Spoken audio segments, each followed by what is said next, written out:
noches, gracias por acompañarnos siempre aquí en Conversando en la Noche Mega TV. Tratamos de aprovechar esta hora para conocer mejor a personas que ya son conocidas públicamente, pero que tienen testimonios de vida, trayectorias muy interesantes que relatar en el marco de una conversación.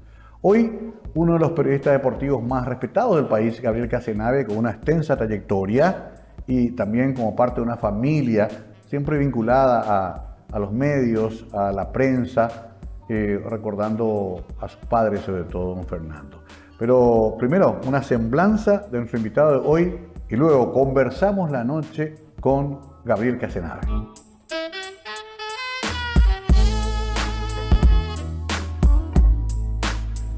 Fernando Gabriel Casenave Pereira nació el 20 de enero de 1961 en Asunción, cursó sus estudios primarios y secundarios en el Colegio de Goethe, estudió en la Facultad de Ingeniería de la Universidad Nacional de Asunción y Ciencias de la Comunicación en la Universidad Americana de Asunción.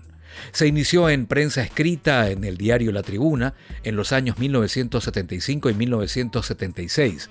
Luego en el diario Hoy, diario Última Hora y el diario ABC Color desde 1989 hasta la actualidad, donde fue jefe de deportes desde 1992 al 2016 y secretario de redacción desde enero del 2017.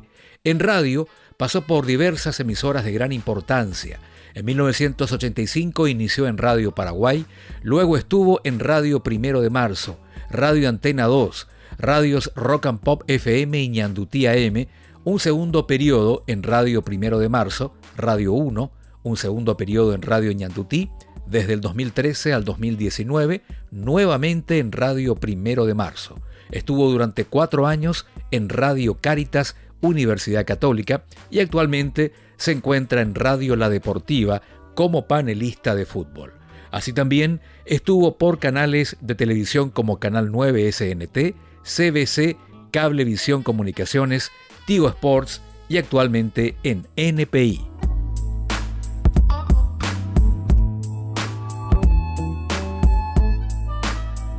Estoy tentado de saludarte así. ¿Cómo te va, Gabriel? ¿Qué tal, Gabriel? ¿Cómo te va? Muy bien, Mario. Muchas gracias por la invitación. Un placer estar contigo y es la mejor manera de saludarme si me querés agradar. Claro, es que quién no se acuerda. Y de hecho, por eso surgió esa frase de tu papá, ¿verdad? Habrá sido inspirada en vos, ¿verdad?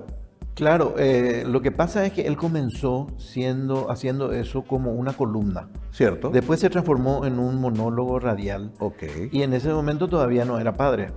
Yo imagino que él habrá pensado en que su primer hijo iba a ser varón y fue mujer. Claro. Entonces allí empezó a afirmarse esa intención suya de dialogar con alguien ausente, ¿verdad? Por eso era un incorpóreo amigo. El incorpóreo amigo. Entonces él podía desarrollar allí sus temas principalmente deportivos porque en esa época estábamos en plena dictadura y era muy difícil enfocar otros temas sin correr riesgos. Entonces él, a través del enfoque de los temas deportivos, de repente deslizaba con letra pequeña y disfrazados algunos mensajes que el que quisiera entenderlo iba a entender. A lo mejor los brutos de la dictadura no lo entendían, pero había gente que seguía el programa y que justamente esperaba ese tipo de inventiva como para poder hacer llegar un mensaje en medio del enfoque de los asuntos deportivos actuales. Qué interesante conocer esa parte de la historia, porque muchos conocen la frase y otros escuchamos la columna en su momento. Yo la refresqué ahora, porque siempre me decían, ¿por qué no haces el monólogo? Y yo dije que el monólogo que él hizo es irrepetible. Claro. Entonces, ¿de qué valdría hacer algo de menor calidad? Porque seguramente que iba a ser así. Entonces, lo que yo hice es extraer el saludo inicial y la despedida, que es hasta mañana, Gabriel. Hasta mañana. Y incluir en el medio algunos enfoques, pero no deportivos. Lo estoy haciendo en redes sociales y hay veces con buena repercusión, otras veces no. Claro. Pero tratando de hacer algo diferente a lo que la gente seguramente me etiqueta de que estuve siempre toda la vida metido en el tema deportivo, pero en los últimos años ya no. Entonces eso, ampliar un poco el horizonte me permitió animarme a hacer esto y lo estoy haciendo con mucho agrado, me divierte, me pone también algunos retos, cómo enfocar algunos temas, porque no tiene que exceder de un minuto y medio, porque si no la gente no escucha. Directamente. Exacto. Sí. Entonces, y estamos en eso, así que haciendo cosas que intentan ser diferentes y que nos rejuvenecen en medio de nuestra vejez ya. Sí, increíble, nuestra tercera edad. Pero bueno, vos sos más joven que yo, así que tenés todavía mucho tiempo. Gabriel, antes de entrar a tu trayectoria, tu familia, tu mamá creo que era profesora, ¿verdad? Sí, era profesora de matemáticas. Yo llegué a asistir corregime, sobre la calle Brasilia tenía una casa. Sí, me iba a estudiar particular. Ahí vive mi hermana todavía. Todavía. Y ahí vos te ibas con Blacky Delgado. Claro. A estudiar física, si no me acuerdo. Física, no, sí. Alumno de Cristo Rey, íbamos ahí. Y se reía, mamá se mataba de risa de ustedes porque eran dos terribles. Claro, esa casa conocida, esa casa... Brasilia y Amistad. Y Amistad. Una cuadra antes de la Universidad Americana. Impresionante, ahora me vino a la mente. ¿Y quién es? ¿Marina es tu hermana? Marina es mi hermana. Y nada más, somos dos. Mirá vos. Sí. Mi colega arquitecta. Ella es arquitecta. Sí, yo hice hasta el quinto, por eso yo colega de caradura que soy. Pero sí, también estudié con Marina en otra casa ya hacia San Antonio, Sajonia. Esa ya ha sido otra casa. Pero en la casa de un tercero. Puede ser. Sí, no, porque ella nunca vivía ahí. Nunca había seguido. No, siempre estuvo ahí en la casa de Brasilia. ¿Y ustedes? Yo me casé y me mudé al lado del Club Tacuarí, ahí en Barrio Jara también. Barrio Jara, sí. Todo por ahí cerca. Cierto. Qué increíble, ahí. ¿No? ¿Cómo fueron tus años infantiles, juveniles? ¿Andabas por ahí por la zona? ¿A qué colegio fuiste? Bueno, en realidad nosotros cuando éramos chiquilines, menos de 10 años, vivíamos en la calle País Pérez, casi Teniente Fariña, en la zona del Mercado 4. Sí. Había una whiskería en la esquina que me imagino que te va a ubicar bien, que se refería a alguna de las expediciones lunares de la NASA, Apolo 12. Apolo 12, sí. Alguna vez te habrás ido a proveerte de ahí. Sí. Al comenzar la década del 70 nos mudamos a la casa de Brasilia. Ajá. Mi hermana y yo entramos en el colegio de Goethe, cuando estaba sobre la calle España. Todavía. Ahora he visto de que le cambiaron totalmente la fachada y ya es irreconocible. Sí. Lógicamente las cosas evolucionan, claro. ¿verdad? Pero uno que es nostálgico y quería ver esa fachada de ladrillos vistos y con todos los detalles de aquella época enfrente a la facultad, que era entonces ingeniería, que ahora es de odontología. Ok. O sea, se movían ahí entre Barrio Jara y exacto. Hasta ahí. Y es más, yo hice después 2 años de ingeniería, es decir, como mamá era profesora de matemáticas, entonces era una inspiración para mí tratar de hacer algo que a ella le agradase, ¿verdad? Y aparte que en la prédica diaria de papá es, olvídate del periodismo. Claro. Querés ser pobre pero divertido, como ellos decían. Sí, quédate, pero trata de escaparte. Ahora, don Fernando y tu familia en general tenían un sesgo que febrerista, medio no colorado. No, mi abuelo, Fernando Casenave, también era liberal. Él fue intendente de Asunción durante el gobierno del mariscal Estigarribia. Ok. Ese Casenave, sí. Sí, Fernando Casenave. Él fue también presidente de la Asociación Paraguaya de Fútbol porque era dirigente de River, del Quelito. Y después, con la tragedia del mariscal Estigarribia, sobrevino otro gobierno y él tuvo que afrontar el exilio, papá también. Ahí viene su... Detrás de papá y en fin. ¿Dónde fueron a Buenos Aires? Se fueron a Buenos Aires, claro. Y a Posadas también un tiempo. Y mi abuelo, el papá de mi mamá, él sí que era combativo. Él era zurdo, combatiente, y él padeció, estuvo... ¿Cómo se llamaba él? Don Rigoberto Pereira Casanelo, de Maciel, Cazapá. Y él estuvo preso un par de veces, con mi abuela también, maltratados, perseguidos y con los libros que tenían, que no eran gran cosa. Quemaron en la casa ahí, esa que te dije, de País Pérez y Teniente Fariña.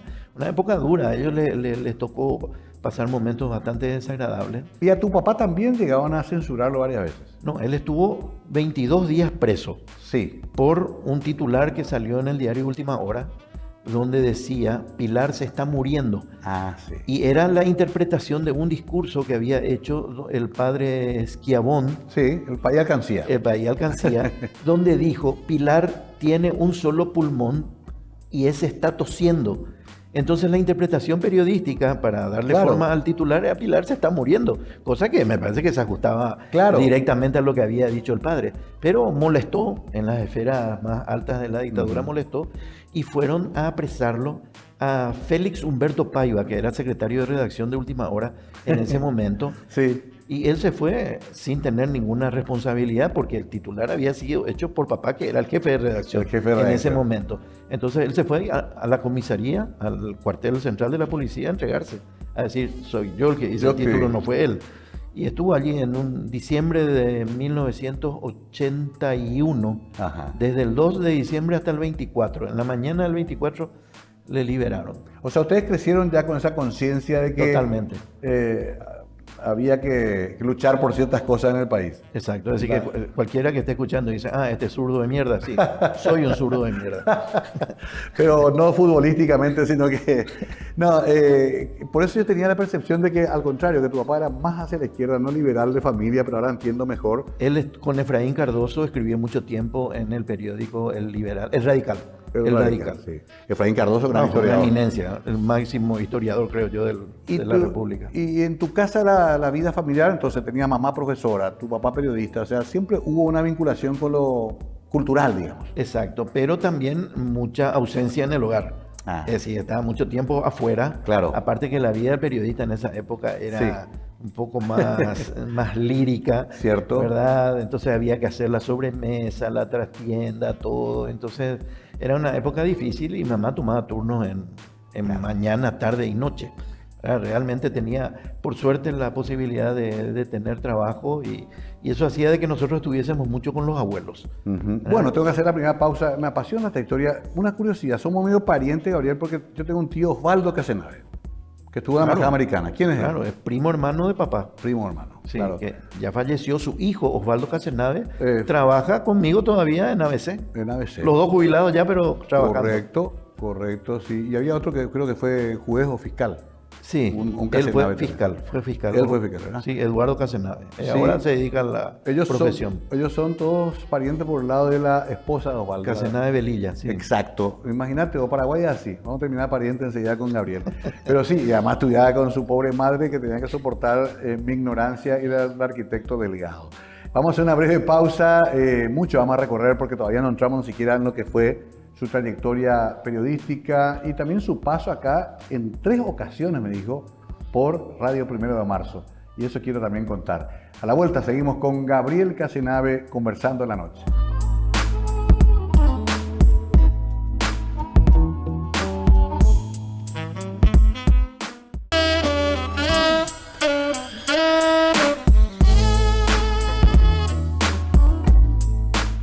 Gabriel Casenave con nosotros, largos años de trayectoria y bueno, ahí todavía no entramos y quiero entrar ahora en eso. ¿En qué momento comenzás a vincularte con, a pesar de que tu viejo no quería, a pesar de que dejás la ingeniería, qué pasó? Claro, lo que pasa es que a pesar de que no quería, había una oportunidad, por ejemplo, y necesitaba un colaborador junior, entonces estaba yo ahí a mano. Claro. Entonces fui metiéndome, conociendo a la gente. Y cuando estaba haciendo el segundo año de ingeniería se reabre el diario La Tribuna. En el local que posteriormente durante muchos años fue del diario Noticias. Correcto. Allí cerca de la avenida Artigas, en Brasilia y Artigas. Sí. Y el director era el doctor Pacielo y el jefe de deportes Bartolomé Amarilla. Y entonces me llama y me plantea trabajar. Era marzo de 1981. Y yo notaba que en casa se hacían muchos esfuerzos para tener 2 hijos universitarios, claro, para mantener la casa.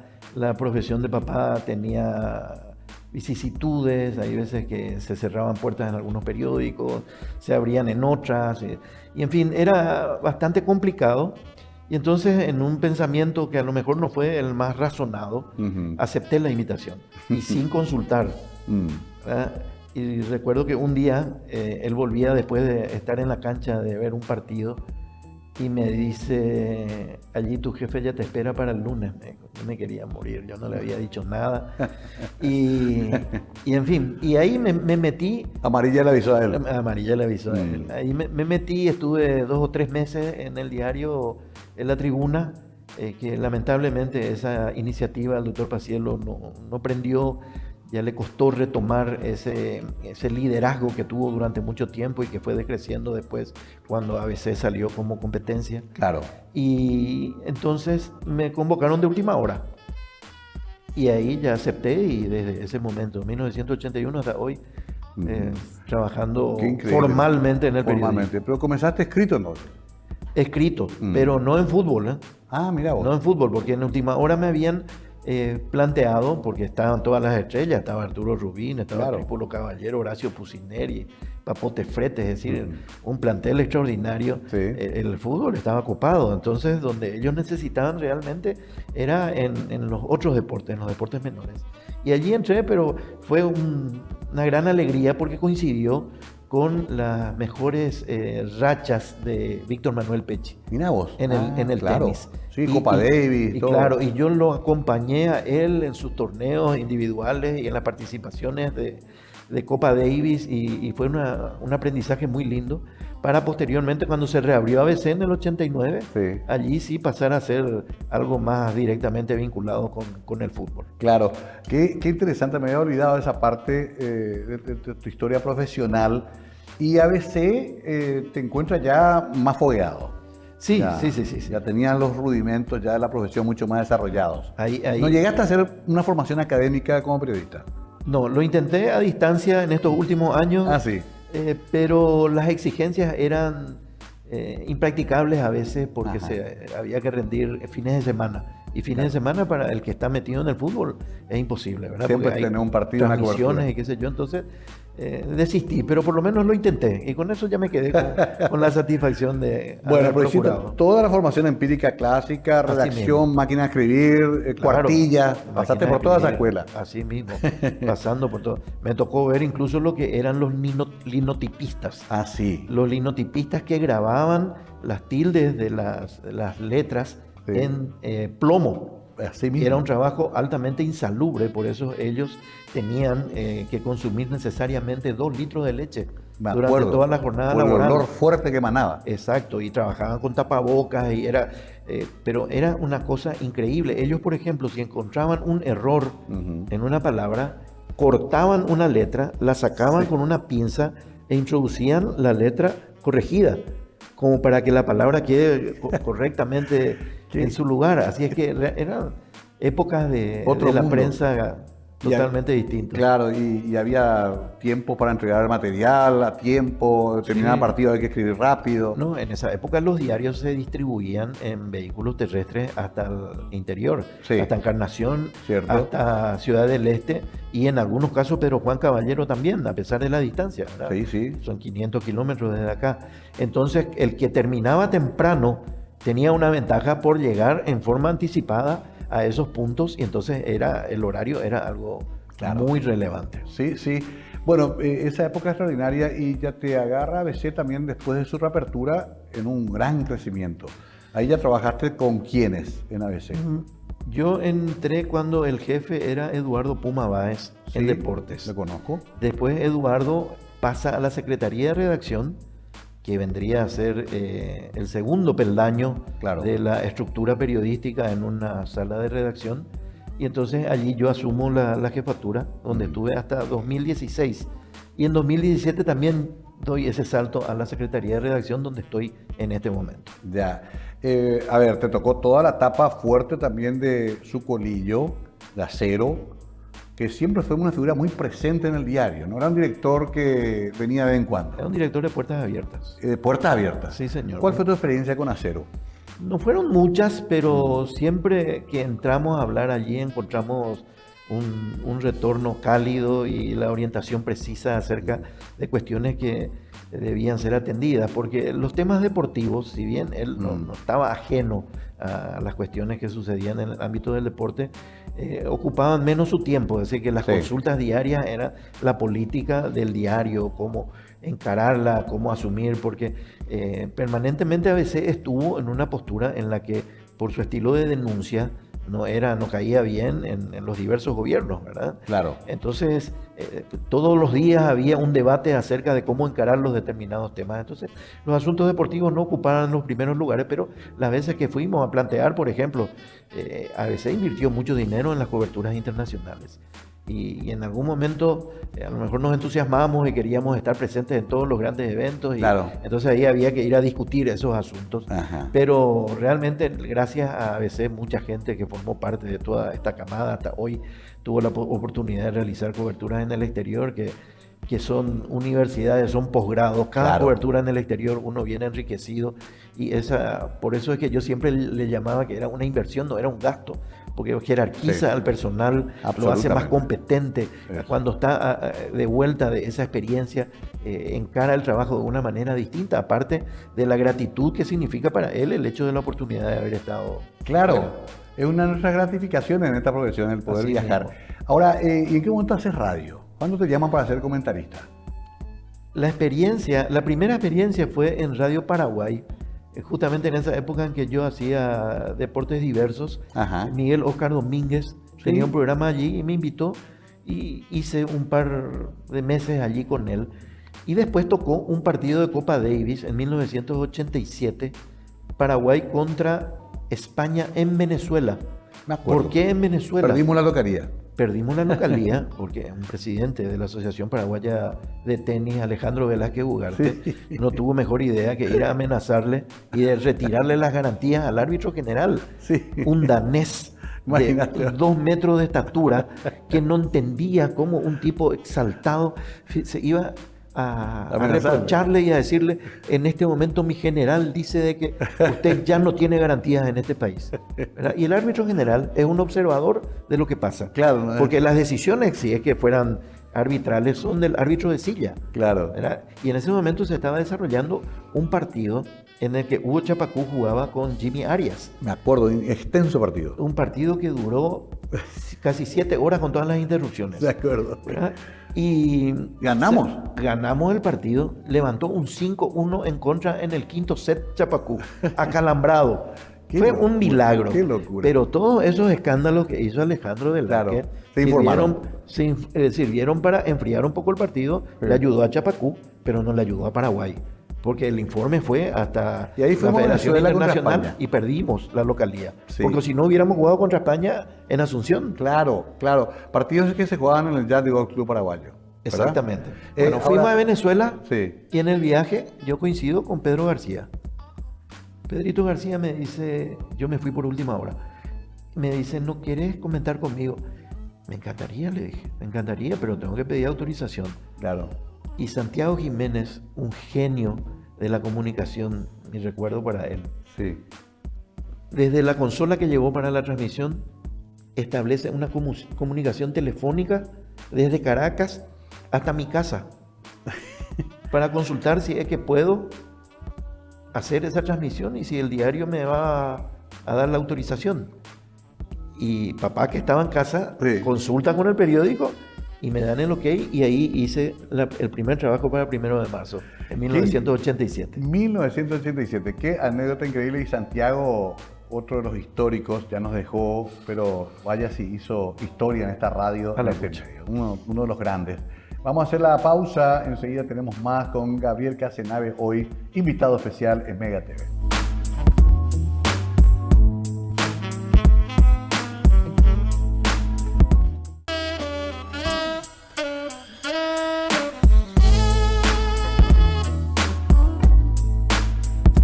Seguimos con nuestro invitado hoy, Gabriel Casenave, que bueno, nos contaba al fin del último bloque cómo de ese encuentro casi casual con Pedrito García sale su primer trabajo para 1 de marzo, 1987. Ok, y bueno, pues después viniste acá. Sí, estuve mucho tiempo con él en corporación haciendo informes. Posteriormente, las veces que Arturo Rubín y su equipo decidían ir a otra radio, siempre se trataba de armar un grupo de personas como para tratar de cubrir ese espacio, y en 2 oportunidades estuve aquí con otros compañeros haciendo eso, y hasta hace poco, hasta el 2019 también, estuvimos durante 7 años en el panel de del fútbol. Así es que muy lindos recuerdos, muchas etapas vividas acá. ¿Qué relatores te tocaron? ¿Rubén Darío? No, Rubén Darío era antiguo. No, con Rubén Darío 20 años antiguo. Antiguo, sí. Pero en esa época Juan Antonio Mereles, Johnny Ceballos. Johnny, claro. Y últimamente estábamos con Israel Pérez, mi recuerdo también para él, Luis Enrique y otros colegas muy importantes. Claro, qué época, ¿no? Todos los que mencionás son parte también de la historia de esta radio. Y en Tigo comenzaste, inclusive antes que se llame Tigo. ¿Qué era? Sí, se llamaba Teledeportes y comenzó en 1999. Sí. Y yo desde ese año estuve vinculado con ellos, pero desde el 2000 en forma más visible, digamos, porque en el 99 trabajaba a destajo, ¿verdad? Okay. Cada vez que había una oportunidad. Y a partir del 2000, sí, primero con Julio González, un año. Cierto. Y después ya con Rubén Darío, 20 años, porque 21 años me tocó estar allí en un trabajo que, por esa visibilidad que te digo, uno estaba siempre en el foco del comentario, ¿verdad? Y hay empresas que supieron manejar mejor que otras la supuesta publicidad negativa que genera las redes sociales con los comentarios en contra de lo que dice un periodista, ¿verdad? Sí. Y un periodista, cuando tiene que hacer una evaluación de un partido, obviamente que hay veces que dice cosas que agradan y otras que no agradan, dependiendo también de la simpatía del opinante, ¿verdad? Totalmente. Del opinante desde el otro lado, no te digo del periodista. Cierto. Y entonces yo creo que eso habrá sido la razón por la cual tuvimos que desvincularnos en el 2019 también de Tigo, pero yo creo que estar 20 años en un lugar es suficiente. No es poca cosa, ¿no? Y que hicimos allí un trabajo que de tanto en tanto nos envían algunos retazos de partidos con los audios. Y eso no lo hacíamos tan mal, había sido. Pero obviamente que siempre era un lugar muy, muy crítico. Claro. Uno estaba en el punto de mira permanente. Además se inaugura en la época en que se transmitía todo, los campeonatos, las Copa Libertadores, las eliminatorias. Conte que al comienzo se transmitían 2 partidos. Nada más. De 6. Sí. Después se empezaron a transmitir 3, después 4. Pero eso también implicaba el hecho de que la empresa iba creciendo, adquiría equipos, y entonces hasta que después se transmitieron todos los partidos y eso determinó este ordenamiento que tenemos en los horarios que están. Antes los dirigentes de fútbol se reunían para marcar día, hora y escenario. Cierto. Ahora lo único que reciben es la información. Ya directamente. Día, hora y escenario donde la televisión quiere ubicar los partidos. Claro. Obviamente que eso tiene su contrapartida. Sí. Que a esta altura es más de $1,5 millones por año por cada equipo. Entonces... cambió también todo el negocio.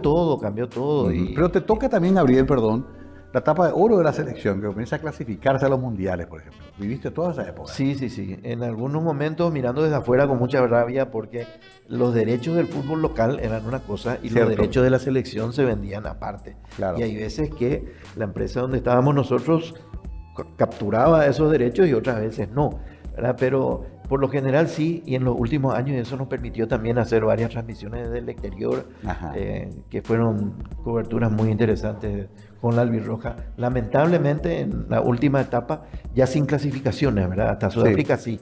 Hasta Sudáfrica sí. Sí, recuerdo vivamente una anécdota de un incidente con Chilaver. En un hotel, algo así, una concentración. 1998. Estábamos en la antesala del Mundial de Francia. Claro. Y Paraguay tenía que jugar un partido amistoso contra Holanda, hoy Países Bajos. Sí. En Eindhoven, una ciudad hermosa. Sí. Y llegamos nosotros con retraso. Entonces fuimos corriendo. Me acuerdo que yo estaba en el diario ABC y Robert Singer en última hora. Éramos los periodistas que habíamos acompañado a esa comitiva. Y llegamos con retraso y entramos al hotel y ya todo el mundo había subido a sus habitaciones, excepto uno. Que era el que tenía licencias para romper un poco los horarios y no ser tan obediente. Y entonces llegamos y nos acercamos a él. Sí. Y le pedimos una opinión. Algo que nos informe qué pasó, cómo está el equipo. Era el día previo al partido. Y nos mira y sobre todo me mira a mí y me dice qué caraduras que son ustedes. Dice, para venir a pedirnos una opinión, siendo que se pasan criticándonos todos los días y que esto, que aquello, y que fueron muy duros con nosotros en la crítica a un partido que se había jugado contra Italia en Parma y que Paraguay perdió 3-1. Entonces, y empieza después a usar un lenguaje inadecuado. Ya un poco más heavy.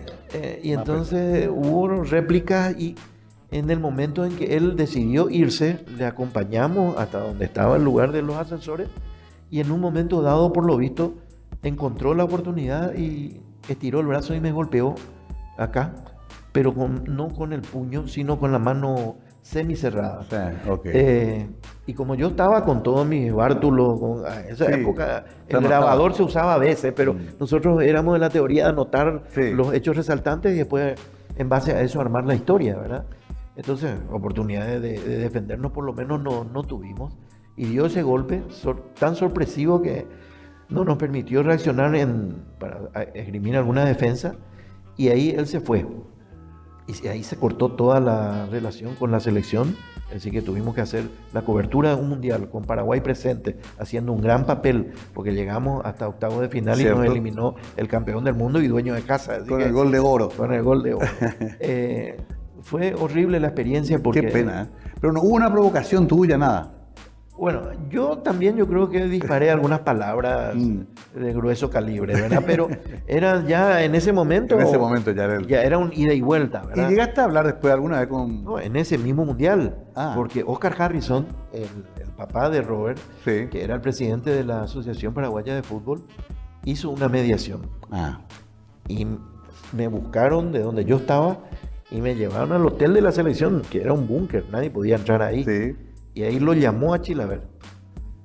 Hicimos ahí un careo y dijo, vamos a dejar esto en beneficio del equipo, vamos a olvidar esto y vamos a solucionar después cuando lleguemos a Asunción una tregua en beneficio de la albirroja. Esa fue la intención de Oscar Harrison. Y nos dimos la mano. Pero esa misma noche, desde Asunción, me mandan la grabación de lo que él dijo en una radio que lo entrevistó sobre ese tema. Y tiró todo por la borda. Entonces, otra vez. Allí se pudrió todo. Pero no llegaron a tribunales. No se judicializó. A mí me dijeron que tenía que haberlo hecho, pero tenía que haber hecho la denuncia en ese momento en Holanda. En Holanda y todo. Después fuimos a Bélgica, donde había una representación diplomática paraguaya, pero ya era tarde. Ya era mucha historia. Qué increíble, ¿no? ¿A dónde? Porque está también esta historia, Gabriel, con ustedes, que yo, que soy futbolero, Gabriel Casenave es cerrista, no es olimpista. En realidad son anti tal cosa. O sea, siempre hay como una especie de sospecha sobre ustedes, ¿verdad? En realidad vos sos una familia que da el River, por lo que veo. Sí, pues mi papá también. Bueno, yo siempre sostuve y le cuento a la gente cuando hablamos sobre el tema, de que nadie nació periodista. Claro. Todos fueron hinchas de fútbol antes de haber elegido la profesión. Es decir, que alguien que diga, no, yo no tengo club, eso es una mentira. Todos tuvieron simpatía. Lo importante es, desde el momento en que se eligió vivir de esto, hacer del contacto con el periodismo una profesión, entonces obviamente que uno tiene que hacer el esfuerzo por tratar de ser lo más equidistante posible de sus pasiones. Entonces hacer un buen trabajo. Y a partir de allí, yo creo que el mayor elogio es que un olimpista me diga que soy cerrista y que un cerrista me diga que soy olimpista. Claro. Quiere decir de que no le agradamos a ninguno de los dos porque a lo mejor no decimos exactamente la melodía que le gustaría escuchar, ¿verdad? Claro. Entonces, me parece que es una forma de medir un poco la temperatura de la cuestión. Y en tu caso siempre se dijo de las dos cosas. De todos lados. Yo conozco cerrista que me dice, es súper olimpista, y olimpista que me dice, él es de tal equipo. Pero bueno, tengo que hacer la pausa brevemente. Es un gusto dialogar un poco de estas historias, de estas anécdotas y una trayectoria, porque de todas maneras todavía nos queda un bloque más donde vamos a desarrollar también un poco cómo ver lo actual. 3 años en Cáritas de vuelta, está también abarcando otros temas, Gabriel, en sus redes sociales, sobre todo. Obviamente tiene como cualquier una opinión también sobre lo que somos como sociedad. Quiero hablar un poquito de eso a la vuelta con Gabriel Casenave.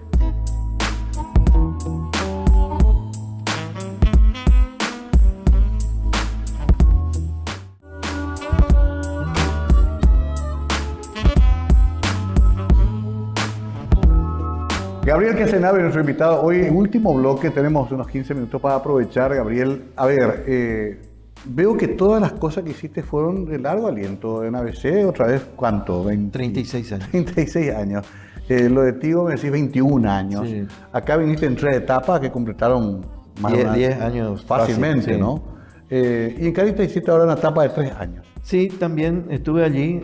Me fui invitado por Quise para estar en su programa deportivo, pero terminé en un programa que hicimos con Mercedes Almada, que se llamaba justamente Almacén, combinando partes de nuestros 2 apellidos.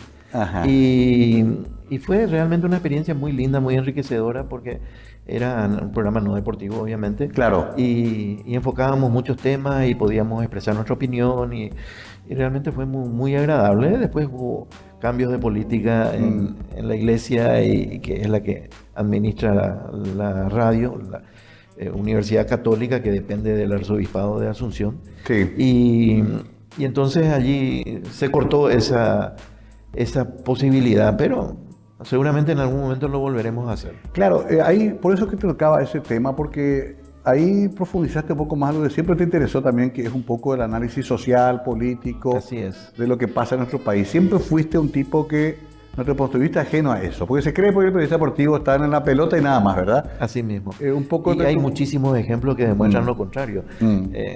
Yo, por ejemplo, recuerdo periodistas de una calidad como Julio del Puerto, que era capaz de abordar cualquier tema y con la misma suficiencia y la misma altura. Correcto. Horacio Pucineri, no muy conocido porque él no quería darse a conocer, pero era una eminencia. Juan Manuel Papote Fretes. Papote Fretes es una leyenda. Un genio. Es decir, y todos fueron periodistas deportivos. Y después fueron haciendo otras cuestiones. Félix Humberto Paiva, que demuestra de que el hecho de haber hecho periodismo deportivo no le descalifica o no le baja la gradación a un trabajador de la comunicación. Al contrario, le hace ver también la posibilidad de encarar las cosas con un espíritu crítico, porque ¿qué es lo que se busca de un periodista? Que, sobre todo el periodista de radio, ¿verdad?, que te cuente lo que está pasando y que el que recibe la información no está pudiendo ver. Claro. ¿Verdad? Entonces hay que tratar de armar la historia, de hacerla agradable y darle un contexto amplio de manera que el mensaje que llegue sea ilustrativo. En televisión ya es algo diferente y muchas veces nos critican a quienes trabajamos en televisión. ¿Para qué decir esto si yo ya estoy viendo? Me estás contando lo que yo ya estoy viendo. Claro. ¿Verdad? Entonces uno tiene que tomar eso como una crítica, y una crítica bastante sabia, y saber de que lo que hay que hacer en esos casos es tratar de darle un contexto distinto a las cosas, a interpretar. Por ejemplo, ahora que las reglas van cambiando con una dinámica que antes no se tenía. Las reglas del fútbol antes eran estables, y ahora van cambiando cada rato. Entraron muchas cosas. Entonces hay que explicar por qué esto. El otro día, por ejemplo, se dio un caso de un jugador que recibió un golpe en la cabeza y ya no pudo continuar el partido. En esos casos, entonces, el equipo que tiene al jugador que sufrió esa lesión puede hacer un cambio más. Cierto, sí. Y en compensación, el rival también lo puede hacer. Pero para eso, en cada partido ahora hay un médico que neutral de la APF que tiene que hacer una observación inmediata, ¿verdad? No es que puede esperar estudios y que le traigan toda la historia clínica, sino que tiene que hacer una evaluación y decir, sí, este jugador ya no puede seguir, y se habilita el sexto cambio en los 2 equipos. Pasó en un partido de eliminatoria, creo, hace poco. No estoy también seguro. Pasó en partido de eliminatoria. Ahora, claro, y el VAR también agregó unos elementos que ni siquiera conocemos bien. Claro, el VAR, como es tecnológico, uno pensó que es una aplicación directa, pero es un elemento tecnológico manejado por un ser humano. Otra vez. Entonces, allí entra también el criterio, la impresión que le causa al que maneja el VAR, al punto de que en un partido reciente fue desautorizado el árbitro. Correcto. Y desautorizado el VAR en el informe del departamento de árbitro de la propia APF. Sí, o sea, otra vez hay la sanción de un penal que no se ejecutó, ¿cierto? Por eso, es constante aprendizaje. Ahora, esto que contabas antes, hay ejemplos. Víctor Hugo Morales en Argentina trascendió del fútbol a la opinión política. Fantino lo veo muy metido también en la opinión política. Y al revés también. Muchos de nosotros que hacemos más sociedad, política o lo que sea, o espectáculo, cultural, también nos gusta meternos más en el fútbol. Es como que se cruzó, que ya no es tan comportamientos estancos, no es tan dividido el tema. Se acepta inclusive socialmente eso. Claro, totalmente. Es que el que trata de encasillarte solamente como periodista deportivo es un apasionado del fútbol. Sí. ¿Verdad? Claro. Entonces él que te quiere más o menos bajar de categoría es también un hincha de fútbol. Entonces él también sería un hincha de segunda clase. No, claro. no pasa por allí la cuestión. Lo importante es cada cosa que uno hace, hacerlo de la mejor manera. ¿Nunca te tentaron para incursionar en política? ¿Un puesto, alguna candidatura? Sí, una vez, pero la respuesta fue rotunda. ¿Y cómo te definirías vos políticamente? ¿Como un hombre de centro, un hombre de izquierda, de derecha? Y centro-izquierda diría yo, ¿verdad? Ajá. Aunque, sí, pero para activar en política no me veo. ¿No te ves? No veo porque hay muchas cosas que hay que hacer, que yo sé que se deben hacer, porque la única forma de trascender en política es a través de los votos. Sí. ¿Y que no estás dispuesto? No, trabajar por esos votos no porque se dicen muchas cosas que después a lo mejor no se pueden cumplir. Es probable incluso de que la voluntad de cumplirlas exista, pero después, sí. Y vos sabés mucho mejor que contar, yo. Sí. Vos sabés te mucho puedo mejor contar. que yo. Ahora, hay como un desencanto peligroso de la democracia también. No sé si percibís que la gente dice, Pero bueno, no es culpa de la democracia. por eso... No es culpa de la democracia, sino es quienes usan la democracia para llegar a esos sitios desde donde hacen y predican cosas que están totalmente en contra de la democracia. Así que no es el modelo el que está mal, sino quienes lo aplican. Claro. Sí, evidentemente que también hay una especie de nostalgia extraña, porque hay gente que no vivió la dictadura, pero que tiene esa historia fantasiosa de que antes había más seguridad, que había más trabajo, más orden. Sí, antes éramos menos. Sí, se dormía con la puerta abierta, mentira también de eso, pero... No, eso es grande mentira. Pero si vamos a entresacar las herencias de la dictadura, 1, no te metas en política. Claro. 2, afiliate porque así vas a tener trabajo. Y 3, cuando tengas una oportunidad, aprovechala. ¿Qué quiere decir eso? Llenate los bolsillos con el dinero público. El más vivo. Y esa herencia pasó de generación en generación y hoy está expandido.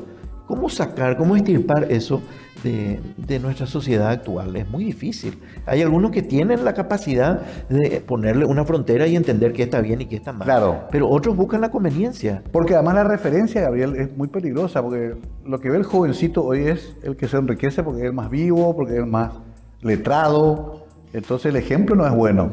Sobre todo para los jóvenes, como en los casos de los Nepo Babies, ven claro. de que ellos se están esforzando, haciendo un esfuerzo también sus padres de enviarla a la universidad. Sí. ¿Para qué? Si no existe esa cuña para posteriormente encontrar algún trabajo, van a quedar allí golpeando puertas eternamente. Eso es muy frustrante. Claro que ¿Tenés sí. hijos, Gabriel? Sí, tengo 2 hijas. Una es doctora en medicina. Ok. Y la otra es a punto de ser tu colega arquitecta. Mira vos, arquitecta, como la tía Marina. Como la tía Marina. Qué maravilla. No, 2 nenas, che. Porque te preguntaba eso porque a veces hasta uno dice qué sociedad y qué país le estamos dejando a nuestros chicos, ¿verdad? Uno se plantea también eso. Claro, el esfuerzo que nosotros hicimos justamente es apuntando a la formación de mis hijas. Yo tuve un incidente muy feo en el círculo de periodistas. Ah, sí, también. Del cual me expulsaron. Imagínate, no vale la pena entrar en los entretelones, pero en ese momento era como para judicializar.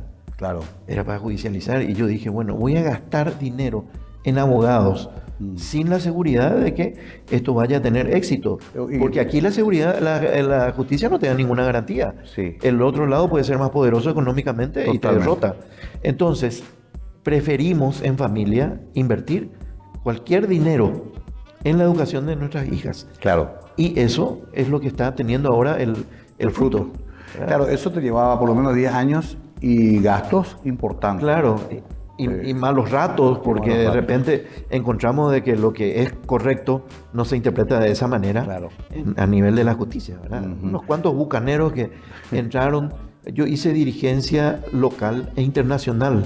Yo durante 10 años fui presidente de la Federación de Periodistas Deportivos de América.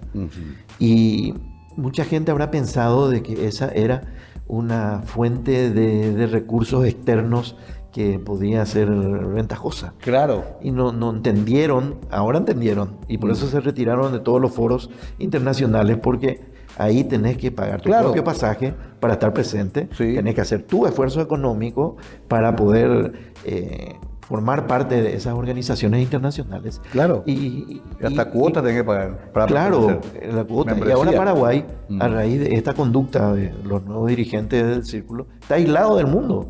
Está aislado del mundo. Qué difícil en nuestro país en ese sentido, en que tipo los cangrejos nos tiramos todo para el fondo del barril, en vez de ayudarnos, ¿no? Igualar para abajo. Igualar para abajo. Pasa en política, pasa en los gremios, pasa en las cooperativas, pasa... ¿Qué sociedad conflictiva, ¿no? Totalmente. Y mucha envidia también. Mucha envidia. Es decir, ¿cómo este llega? ¿Cómo hace este? ¿Cómo? ¿De dónde saca? Vamos a meternos nosotros. Así que no es que el asunto es un esfuerzo, gestión, y que la gente entienda y te vea como alguien potable. Totalmente. Por último, la situación en contexto actual. El presidente Peña, los problemas que tenemos, ya conocemos, Nepo Babies, Nepo Sobrinos, un sistema de justicia muy endeble. ¿Cómo ve el país? Y lo veo mal, y lamentablemente la tendencia no es favorable, porque parece ser que la lección de que la única manera de cambiar esto es de ir unidos todos, despojándonos de intereses sectoriales, y la oposición en algunos sectores sí se va entendiendo, pero en otros no. Y me parece que vamos a volver a repetir el hecho de ir separados a unas elecciones que ni siquiera se puede tener la garantía de que vayan a ser transparentes. Claro. ¿Verdad? Porque cuando se planteó, por ejemplo, en la elección anterior en la que ganó Santi Peña, la apertura del famoso sobre 4, se puso una resistencia y un blindaje increíble, como si fuera de que de adentro podía salir una bomba atómica que nos mate a todos. ¿Y cuál sería el problema si todo fue transparente y todo fue bien hecho? ¿Por qué no se abrió ese famoso sobre 4? Y eso se va a repetir, porque ahora es la misma gente la que licita la adquisición de las máquinas de votación, y que pueden arrojar resultados que vayan a hacer lo mismo. Tenemos ese problema, pero además una oposición que no se decida a unirse. No se decida a unirse a los efectos electorales. Y ese es un problema grave. Ojalá que se den cuenta. Hay algunos que están haciendo un esfuerzo, pero no es suficiente. Tienen que ser todos contra uno. Porque el Partido Colorado en este momento aparenta estar dividido, ¿verdad? Que es el sector contestatario y el sector oficialista. Pero una vez que pasen las elecciones van a estar juntos. Porque es la manera de repartirse la torta. De lo contrario, si es que siguen enfrentados, es un solo sector el que se va a beneficiar. Parece hasta una perogrullada, pero hay que repetirlo porque siempre es la misma historia, hace 45 años. Tenemos que irnos, Gabriel, pero no puedo dejar de preguntarte, ¿Paraguay va a ir al Mundial por fin? Sí, se va a ir. Tenemos esperanza fundada, ¿no? Se va a ir, muy poquito. Alfaro es el 4 de septiembre se va a clasificar. Y como el presidente tiene ahora la posibilidad de decretar un feriado, el 5 seguramente que va a ser feriado. Ojalá, todos queremos. Alfaro fue el gran artífice de este cambio. Sí, porque se dio cuenta de que el problema nuestro era mental, no futbolístico. Porque hay que comparar las listas que convocaban antes y las listas de ahora son muy parecidas. Claro. Excepto contadísimas diferencias. Pero el problema estaba acá. Nosotros teníamos miedo a jugar en casa, ese miedo escénico. Entonces empezó a trabajar en ese sentido, y él con la palabra realmente que hace milagros. Porque es un muy buen orador, él sabe cómo tratar a la gente, y se ganó el cariño, el aprecio, el respeto, y entonces los jugadores entran a morir en la cancha, porque ver el partido de Paraguay es ver 11 gladiadores, cómo pelean, cómo luchan, y eso está rindiendo sus frutos y nos va a llevar al Mundial. Bueno, bien, coincidimos plenamente con ese análisis, y creo que todos estamos esperando ese momento, ese feriado del 5, para por fin decir volvimos a un Mundial. Gabriel, un gusto charlar contigo. Hace rato no lo hacíamos, nos debíamos esta charla, y además valoramos mucho que formaste parte de la historia de este medio también, que imagino habrá quedado en tus afectos, ¿no? Porque por supuesto que acá pasaron grandes maestros de la profesión que ya no están, desde Carlos Alberto Gómez hasta Julio del Puerto, que lo mencionaste, hasta otros más recientes. Finalmente, ¿alguna cosa que quieras decir para concluir? No, realmente valorar los 50 años que está a punto de cumplir Radio Primero de Marzo, una radio que siempre fue muy grata a nuestros afectos, y realmente haber formado parte de la historia en diversos momentos nos enorgullece y nos ayudó mucho también a dar pasos de calidad en nuestra profesión de periodistas. ¿Cuántos años tenés ahora? 64. Sos más joven que yo, te das cuenta, todo el mundo más joven que yo. ¿Nieto ya tenés? No. Bueno, ahí te gano. Sí, te falta. ¿Vos tenés cuántos? Tengo 6 nietos. 6. Sí, nosotros tenemos mucho electorado todavía. Bueno, querido Gabriel, gracias por venir, en serio. No te digo hasta mañana, Gabriel, porque va a ser hasta un poquito después. ¿Quién sabe si por ahí no lo traemos a Gabriel de vuelta acá? Sería una grata novedad. Gracias por venir, Gabriel. Muy bien, a las órdenes siempre. Saludos. Gabriel Casenave, aquel que inspiró a don Fernando antes de que nazca, a que le salude todos los días con su ¿cómo te va, Gabriel? Y después le decía, hasta mañana, Gabriel. Bueno, este incorpóreo amigo, después, sin embargo, hizo una gran trayectoria. Y se corporizó bastante. Y se corporizó suficientemente y pasó muchos años acá también. Así que gracias a él y a ustedes por la sintonía. Será hasta muy pronto en Mega TV.